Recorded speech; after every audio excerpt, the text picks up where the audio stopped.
Des élèves de la première secondaire des écoles d'Iberville de Rouyn-Noranda et Gilbert-Héberge de Témiscamingue participeront au projet École au parc, une initiative mise en place par la CEPAC qui offrira cette concentration dans les 2 parcs nationaux d'Aiguebelle à Montbrun et d'Opémican au Témiscamingue. L'idée, c'est de matcher des écoles dans l'entour des parcs nationaux pour faire ces activités-là. Dans le fond, c'est nous ont demandé, vous, ici à Aiguebelle, est-ce qu'il y a une école dans votre coin qui pourrait faire partie du projet?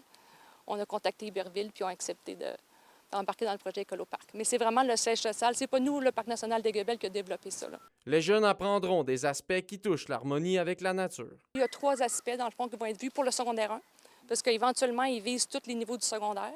Cette année, c'est la première année, une année pilote avec le secondaire 1. Il va y avoir air protégé, il va y avoir cohabitation avec la faune, puis une sur l'impact. Pour la nouvelle directrice du Parc national d'Aiguebelle, Émilie Auclair, la mise en place d'une concentration du genre est importante.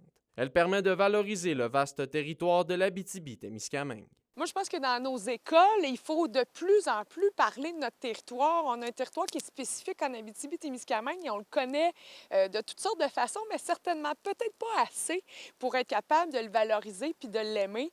Donc, c'est de connecter les jeunes à la nature. C'est la mission de la CEPAC, donc c'est vraiment le prolongement de la mission. De plus, elle croit que les participants tireront des bénéfices positifs. On part une nouvelle génération de jeunes qui vont aimer puis protéger le parc avec les secondaires 1 cette année, les jeunes de 12-13 ans qui sont très curieux, donc rapidement de les mettre dans la nature. On pense que ça va avoir un impact chez les jeunes et chez les parents aussi qui vont se faire entendre, qui vont entendre parler du parc. Donc, je pense que ça va être un beau mix où tout le monde, finalement, vont aimer encore plus la nature. La CEPAC espère être en mesure d'offrir l'expérience École au parc à tous les cycles du secondaire d'ici 2030. Olivier Morin, RNC Nouvelles, Rouyn-Noranda.